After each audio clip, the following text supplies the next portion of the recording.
तो हेलो दोस्तों, स्वागत है आपके अपने यूट्यूब चैनल वासु स्टडीज में। आज हम लेके आ गए हैं जीके का 40 क्वेश्चन, जो कि हमारे एग्जाम के लिए बहुत ही महत्वपूर्ण होने वाला है। चलिए देखते हैं। आज का हमारा फर्स्ट क्वेश्चन है।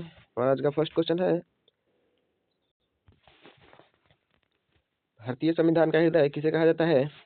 भारतीय संविधान का हृदय किसे कहा जाता है? तो ये कहा जाता है संवैधानिक उपचारों के अधिकार को संवैधानिक उपचारों का अधिकार कहा जाता है।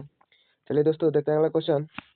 हाँ दोस्तों, अगर आपको अगर आंसर पता हो कमेंट बॉक्स में जरूर बताएं। देखते हैं हमारा दूसरा क्वेश्चन है।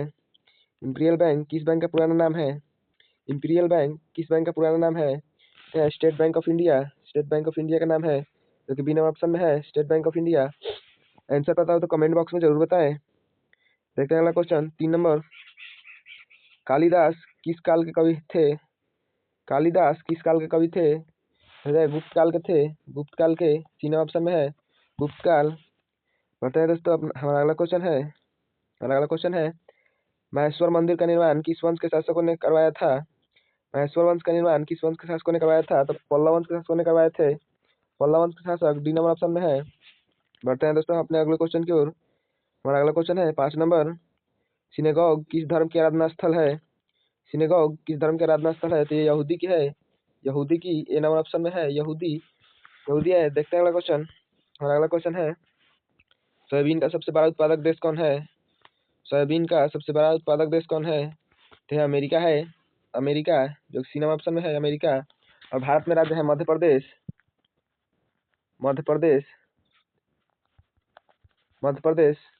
है, जिसे कि सोया प्रदेश भी कहते हैं।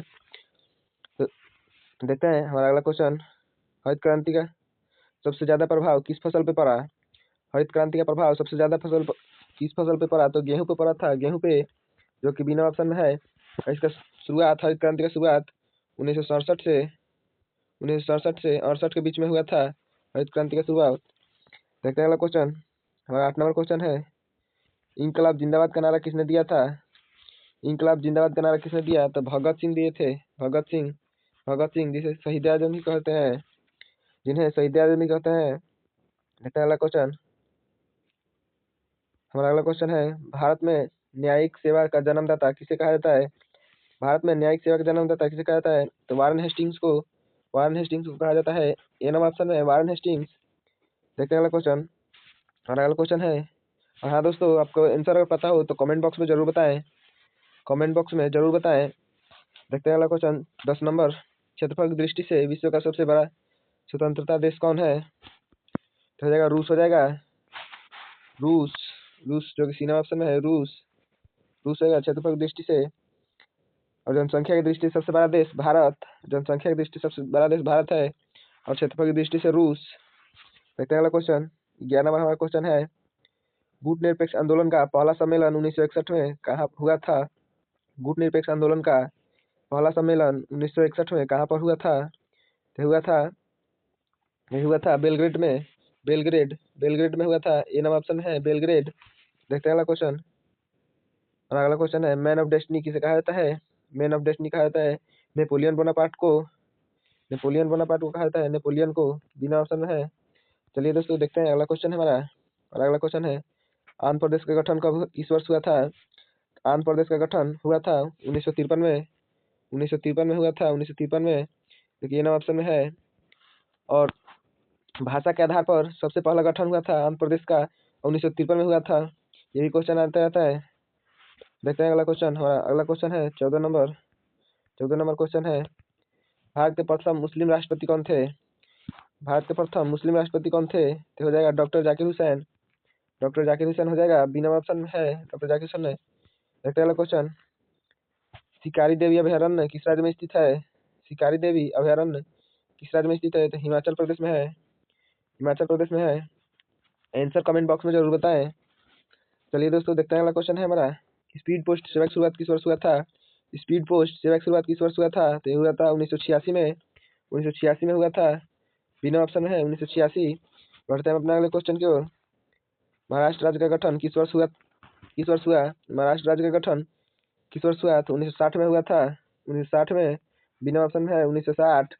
बढ़ते हैं अगले क्वेश्चन की ओर। बिलिबिलित उष्ण प्रदेशीय चक्रवात किस देश में उठती है? यहाँ दोस्तों क्वेश्चन है, बिलिबिलित उष्ण प्रदेशीय चक्रवात किस देश में उठती है? तो उठती है ऑस्ट्रेलिया में। ऑस्ट्रेलिया में उठती है, जो कि ये ऑप्शन में है ऑस्ट्रेलिया। बढ़ते अगले क्वेश्चन की ओर। हमारा अगला क्वेश्चन है, छाऊ छाऊ किस राज्य का लोकनृत्य है? हाँ दोस्तों, छाऊ किस राज्य का लोकनृत्य है? तो छाऊ है उड़ीसा का है। उड़ीसा का लोकनृत्य है छाऊ। छाऊ उड़ीसा का लोकनृत्य है, डी नंबर ऑप्शन में है। देखते अगला क्वेश्चन, चांदी का सबसे बड़ा उत्पादक देश कौन है? चांदी का सबसे बड़ा उत्पादक देश तो यह है मैक्सिको। मैक्सिको है। मैक्सिको है चांदी का सबसे बड़ा उत्पादक देश, सी नंबर। देखते हैं अगला क्वेश्चन। हाँ दोस्तों, देखते हैं हमारा अगला क्वेश्चन है, राज्यपाल को शपथ ग्रहण कौन कराता है? राज्यपाल को शपथ ग्रहण कौन कराता है? तो उच्च न्यायालय के मुख्य न्यायाधीश। उच्च न्यायालय के मुख्य न्यायाधीश कराते हैं, उच्च न्यायालय के मुख्य न्यायाधीश, डी नंबर ऑप्शन है। बढ़ते हैं अगले क्वेश्चन की ओर। हमारा 22 नंबर क्वेश्चन है, भारत में सर्वप्रथम नगर निगम की स्थापना कहाँ हुआ? भारत में सर्वप्रथम नगर निगम का स्थापना कहाँ हुआ? तो हुआ था मद्रास में। मद्रास मद्रास में हुआ था, ये नंबर ऑप्शन में है मद्रास। देखते हैं अगले क्वेश्चन। और अगला क्वेश्चन है, दाब का मात्रक है, दाब का मात्रक है पास्कल। दाब का मात्रक है पास्कल, जो कि बिना ऑप्शन में है पास्कल है। बढ़ते हैं अगले क्वेश्चन की ओर। और अगला क्वेश्चन है, रसायन का राजा किसे कहा जाता है? रसायन का राजा किसे कहा जाता है? H2SO4 को कहा जाता है। H2SO4 को H2SO4 H2SO4 को। चलिए दोस्तों, देखते हैं अगला क्वेश्चन। हमारा अगला क्वेश्चन है, ऊन का सबसे बड़ा उत्पादक देश कौन है? ऊन का सबसे बड़ा उत्पादक देश कौन सा है? ये चीन हो जाएगा। चीन हो जाएगा। चलिए देखते हैं अगला क्वेश्चन। हमारा अगला क्वेश्चन है, एक समान तारे का जीवन काल कितना होता है? एक समान तारे का जीवन काल कितना होता है? 10 मिलियन वर्ष, 10 बिलियन वर्ष, 10 बिलियन वर्ष, जो कि बिना ऑप्शन में है 10 बिलियन वर्ष। हमारा अगला क्वेश्चन है, पृथ्वी की भूप्रपट्टी पर ऑक्सीजन का कितना प्रतिशत है? पृथ्वी की भूप्रपट्टी पर में ऑक्सीजन कितना प्रतिशत है? तो हो जाएगा, तो है 46.8%। 46.8% है, 46.8%, जो कि नंबर ऑप्शन में है। देखते हैं अगला क्वेश्चन, भारतीय मिसाइल कार्यक्रम का जनक किसे कहा जाता है? भारतीय मिसाइल कार्यक्रम का जनक किसे कहा जाता है? किसे कहा जाता है? हो जाएगा, डॉक्टर एपीजे अब्दुल कलाम को कहा जाता है। Doctor APJ Abdul Kalam. APJ Abdul Kalam बिना ऑप्शन में है डॉक्टर एपीजे अब्दुल कलाम। चलिए दोस्तों, देखते हैं अगला क्वेश्चन। हमारा अगला क्वेश्चन है, दूध का सबसे बड़ा उत्पादक देश कौन है? दूध का सबसे बड़ा उत्पादक देश कौन है? तो भारत। भारत है। अब भारत में भी यूपी है। यूपी दूध का सबसे बड़ा उत्पादक देश। देखते हैं अगला क्वेश्चन, भारत की सबसे बड़ी सॉफ्टवेयर कंपनी कौन सी है? भारत की सबसे बड़ी सॉफ्टवेयर कंपनी कौन सी है? तो है इंफोसिस। इंफोसिस है, इंफोसिस, जो कि ऑप्शन में है इंफोसिस। देखते हैं अगला क्वेश्चन। हमारा अगला क्वेश्चन है, सूर्य तथा पृथ्वी के बीच न्यूनतम दूरी कब होती है? सूर्य तथा पृथ्वी के बीच न्यूनतम दूरी कब होती है? तो होती है 3 जनवरी को होती है। 3 जनवरी को, 3 जनवरी को होती है, बिना ऑप्शन में है 3 जनवरी। ट्रांजिस्टर का आविष्कार किस वर्ष हुआ था? ट्रांजिस्टर का आविष्कार किस वर्ष हुआ था? तो हुआ था 1948 में। 1948 में हुआ था, सी ऑप्शन में है 1948। देखते हैं अगला क्वेश्चन, भारतीय राष्ट्रीय कांग्रेस के प्रथम मुस्लिम अध्यक्ष कौन थे? भारतीय राष्ट्रीय कांग्रेस के प्रथम मुस्लिम अध्यक्ष कौन थे? तो बदरुद्दीन तैयब जी थे। बदरुद्दीन तैयब जी, ए ऑप्शन में है बदरुद्दीन तैयब जी। देखते हैं अगला क्वेश्चन। 34 नंबर क्वेश्चन है, कोई विधेयक धन विधेयक है या नहीं, इसका निर्णय कौन लेता है? तो लेता है लोकसभा के अध्यक्ष। लोकसभा के अध्यक्ष लेता है। कोई विधेयक धन विधेयक है कि नहीं, लोकसभा के अध्यक्ष लेता है। देखते हैं अगला क्वेश्चन, भूदान आंदोलन की शुरुआत किसने की?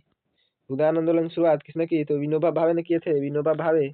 विनोबा भावे बिना ऑप्शन में है विनोबा भावे। बढ़ते हैं अगले क्वेश्चन की ओर। हमारा अगला क्वेश्चन है 36 नंबर, कांच का सामान सर्वप्रथम किस देश में बना था? कांच का सामान सर्वप्रथम किस देश में बना? तो चीन में बना था। चीन में बना था। चीन में बना था, जो कि बिना ऑप्शन में है चीन। देखते हैं अगला क्वेश्चन। 37 नंबर क्वेश्चन है हमारा, शरीर का मास्टर ग्रंथि किसे कहते हैं? शरीर का मास्टर ग्रंथि किसे कहते हैं? तो पिट्यूटरी को कहते हैं। पिट्यूटरी को जो कि नंबर ऑप्शन में है, पिट्यूटरी कहते हैं। देखते हैं अगला क्वेश्चन। हमारा अगला क्वेश्चन है, पृथ्वी सम्मेलन के नाम से पहला सम्मेलन कहाँ हुआ था? पृथ्वी सम्मेलन के नाम से पहला सम्मेलन कहाँ हुआ था? तो रियो डी जनेरिया में हुआ था। रियो डी जनेरिया में हुआ था। रियो डी जनेरिया में, जो सी नंबर ऑप्शन में है, रियो डी जनेरिया। देखते हैं अगला क्वेश्चन। ऑस्ट्रिया की राजधानी कहाँ है? ऑस्ट्रिया की राजधानी कहाँ है? तो ऑस्ट्रिया की राजधानी है वियना। वियना है, ऑस्ट्रिया की राजधानी वियना है, वियना। देखते हैं अगला क्वेश्चन। हमारा अगला और लास्ट क्वेश्चन है, निम्न में कौन कंप्यूटर का स्थायी मेमोरी है? निम्न में कौन कंप्यूटर का स्थायी मेमोरी है? तो कंप्यूटर का स्थायी मेमोरी है रोम। रोम कंप्यूटर का स्थायी मेमोरी है। तो दोस्तों आज के लिए इतना ही था। और हाँ दोस्तों, अगर हमारा वीडियो अच्छा लगा हो तो वीडियो को लाइक जरूर करें, और आप हमारे चैनल पहली बार आए हैं तो चैनल को सब्सक्राइब भी कर दें, ताकि हमारा वीडियो सबसे पहले आपके पास पहुंचे। चलिए दोस्तों, आज के लिए इतना ही। मिलते हैं अगले क्वेश्चन में, अगले सेशन में।